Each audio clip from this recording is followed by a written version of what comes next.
I had several... I feel so unwell. Anyway, I'm really excited to try this cake. I've never baked a cake in my life. So this is exciting for me. I've already eaten a lot of icing. Like, a lot of icing. But I'm super excited to try. So here we go.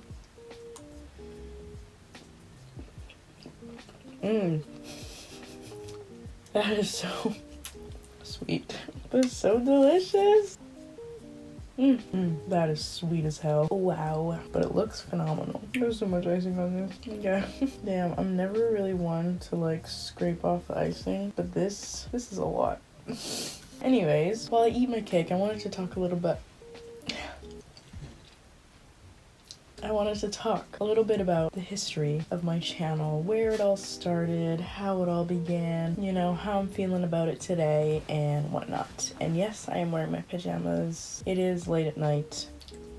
Let's just get into it. So ever since I was a young teen, I wanted to have a YouTube channel. I would find myself like pretending to make YouTube videos, just like talking to myself around the house as if I were talking to a camera, but I never had the courage to start a channel. Of course, as a teenager, you're insecure, you don't want people to judge you, you don't want to stand out too much, so that made sense for me. And you know, in hindsight, I'm kind of glad that I didn't start a channel at that age, because I feel like I would probably end up like a lot of other YouTubers who's kind of fallen off the radar a little bit. That's not the topic of today's video. The topic is me today. Anyway, flash forward to 2016. I filmed my first vlog. It is privated because it is cringy as hell. Maybe I can react to it. Actually, I will say that my best friend and I started a YouTube channel when we were maybe like 12 or 13 years old, and that was cringy as hell. We filmed a reaction video to it a long time ago. I still have to edit it, but stay tuned for that, maybe. Anyway, back then, I didn't really have the intention of like making it big on YouTube, earning money. It was more so just for the fun of it, to document my life so I could have memories to look back on, because I have the worst memory. When I tell you I have the worst memory, I have the worst memory. Everyone in my life can attest to this, especially my boyfriend, because he's usually the one who's like victim to my lack of memories. Like, I'll tell him something, I'll forget I've told him, and then I'll tell him again and he'll be like, you already told me that, and I'll be like, oh my gosh, I'm so sorry, but I just have things to share. That was sort of why I started vlogging, but I was never really consistent. I would go on like trips here and there. I made little like montages of all the places I went, and I did a couple like summer sort of recap videos, and those were fun. No talking, just videos over music, or music over videos. Videos, whatever. Yeah, and that was all fun. Whoa.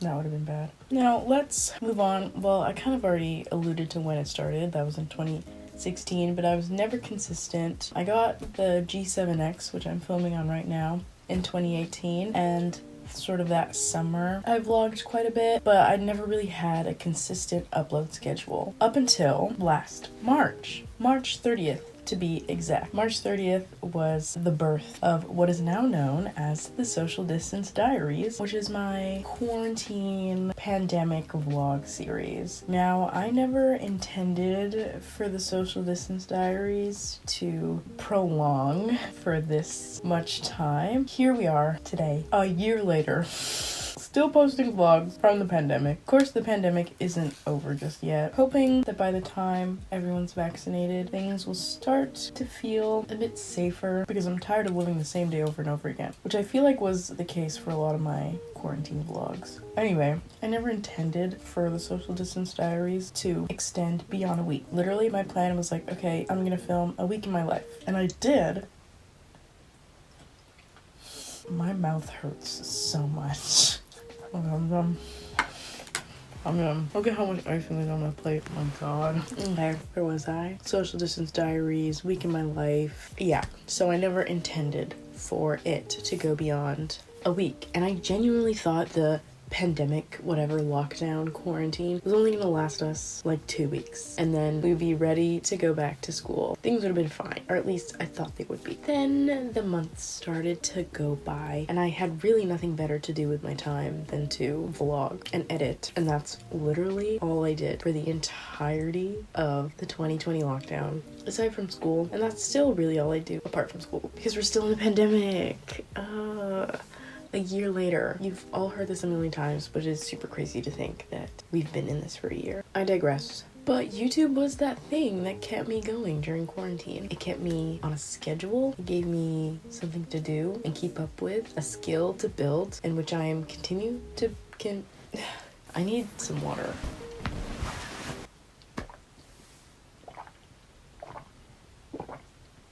A skill which I am continuing to build to this day. And that's really rewarding to see, especially looking at the progress I've made. I watched the vlog that I posted a year ago today, March 30th, and it's genuinely so boring. That vlog did pretty good because I shared it with my family on Facebook, and so like they engaged through there, but like it was genuinely so boring. I'm glad, you know, my content is evolving to less boring, hopefully less boring stuff. It's just really nice to see the progress I've made, and it's really motivational. I can see where I was a year ago, like legitimate version of myself from a year ago to myself now, and I think that's special I think that's special in and of itself. Another thing that's really great about being a small YouTuber is the small YouTuber friends that you make along the way. I feel like I've created such a genuine little community of small YouTuber friends that, you know, support my channel and I in turn support their channel. And I think that's a really sweet thing we have going on. Some channels I feel like I should mention are Time Well Wasted, So Heafy, Scripspo, Cynical Duchess, Rika, Adrena, Dandy Bambi, who is not so active right now, but I'll forgive her. Sarah Pan, who's literally blowing up right now. Definitely go check out her channel. Sadie Smart, Tasha Shania. Like, there's just so many. Anyway, you get the point. All of their channels will be linked in the description because I feel like they really made a great impact on my life in terms of not only inspiring me with their content, but also just having those connections is really rewarding. And I guess another reason why I've sort of stuck with YouTube for so long is that I feel like I'm actually good at it. At least I think so. And by some of the comments I get on my videos, you guys think so too. And that really means a lot to me. So thank you. But it's also something I really enjoy. Like, out of everything I have tried in my life, like photography, bullet journaling, I don't know, other hobbies, out of everything I've tried, YouTube has been my favorite and the one I've stuck to the longest and worked towards, you know, improving on. And that is pretty special. I found my thing, and that's YouTube. I use it as a personality trait. People ask me what I do in my free time. I make YouTube videos. Cool fact about myself, I make YouTube videos. With all the good stuff, however, does come not so good stuff. And the main one being the comparison. I have a tendency to compare myself a lot to the small creator friends that I mentioned earlier, comparing specifically channel growth and engagement. I mean, it's really hard not to compare yourself in any aspect of life, whether it be school or work or anything. I struggle with that too, but specifically with YouTube and seeing lots of channels that are like similar to mine doing a lot better than me, I have to remind myself that everybody's growth is different. People subscribing to your channel, watching your videos and whatnot is so out of your control that there's absolutely no use in worrying about it. And I feel like I put a lot of pressure on myself to put out near perfect videos. Obviously, nothing nor no one is perfect. When the comparison hits too hard, it is really discouraging to like see the purpose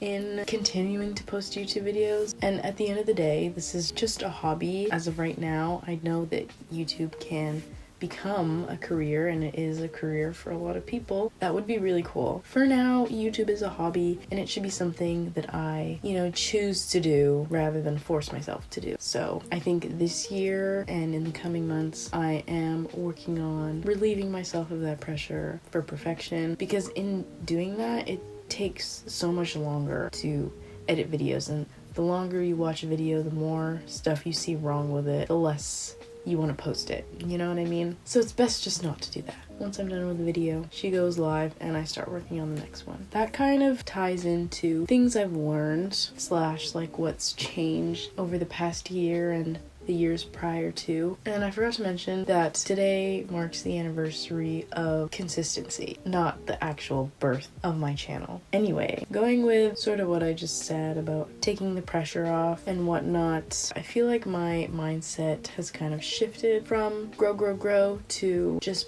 putting out videos. I feel like the more frequently you upload, the quicker you are able to rack up those watch hours and subscribers that you need to be monetized. And the more videos you have on your channel, I guess the more chances there are for one of those videos to blow up. And that's, I think, why a lot of like YouTube growth tips is consistency. People say consistency is good for your subscriber base, but I don't really think that matters at all, because if your subscribers like your videos, they'll watch them regardless of when you post them. I feel like a posting schedule is beneficial for you, a creator, to stick to, you know, allow yourself to create more content and grow your channel that way. Hello, it's me editing right now. I forgot to mention this.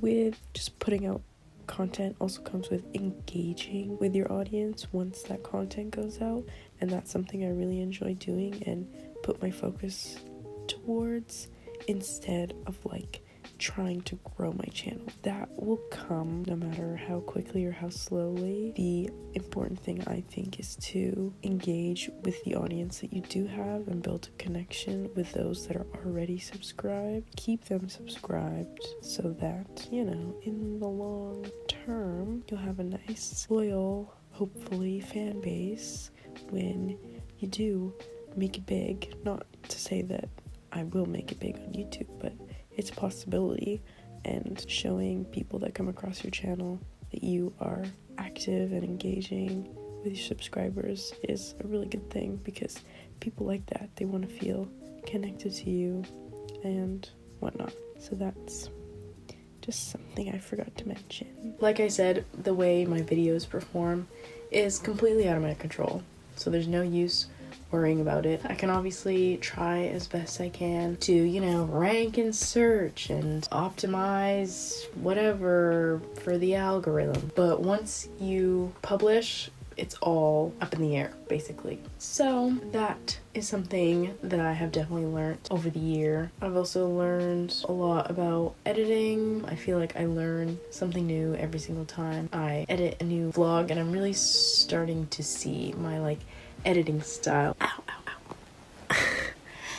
develop into what it is for me. Like, I feel like my editing style is very much my own. You know, obviously I take inspiration from my creator friends, other larger YouTubers out there. At the end of the day, I think they're pretty representative of myself. Another thing that I've noticed is sort of like a boost in confidence in myself. Obviously, that stuff takes practice, and I'm still learning, but I feel like I've gained a lot of confidence in my voice, I think is what I'm saying. For the most part, sit-down videos are really hard for me because I feel like they require structure, whereas vlogs still require structure. It's a lot more like sporadic structure. Whenever you do something, you just pick up the camera and vlog, rather than a sit-down video where I have literal notes of what I want to say. The last thing I want to say pertaining to what I've learned over the past year is that you can't like expect to blow up. You know what I mean? This is kind of turning into what you should know before starting a YouTube channel, but this will apply to, you know, any sort of thing you try. Like, take painting. You can't expect to become the next Picasso without putting in the work, you know what I mean? In your first year, you are probably going to get nowhere near to that of Picasso unless you're some whatever prodigy. The same goes for YouTube. You can't go into it thinking you're gonna become the next like Emma Chamberlain or Best Dressed or somebody. Not only have they been on the platform for years, they've also created, you know, a brand for themselves. Stuff like that takes time. Your first year on YouTube, you are only gaining the skills necessary to be able to get to where Emma and Ashley are today. I feel like I kind of worded that a bit poorly, but what I mean is that blowing up shouldn't be your expectation when you're starting out on YouTube, because your first year consists of building all the skills needed to be a successful YouTuber. Like editing, for instance. It's taken me a year to get to where I am now, and there's still so much room for improvement. Same goes for like audience retention. Like, I didn't even know what that was a year ago, and now I'm working really hard to try and boost that. So there's a lot of learning to do, and that is what your first year is likely going to be all about, not, being the next big YouTuber, because like I said, that takes time, and you're not going to know all of the nuances right off the bat. You're going to learn them as you grow on YouTube. Yeah. Anyway, I'm really excited to keep putting out content for you guys, as well as filming new content, editing new content, and that's what's keeping me going. It's what got me through quarantine. It's what's gonna get me through my next year of university. And with that, I think I can end this video here. If you enjoyed, be sure to give it a thumbs up. It really means a lot to me when you do that. So if you could do that and you liked this video, I would really appreciate it. And if you're not subscribed, what are you waiting for? Anyways, I'm kind of running out of breath and my tummy hurts. So I'm gonna go. Bye!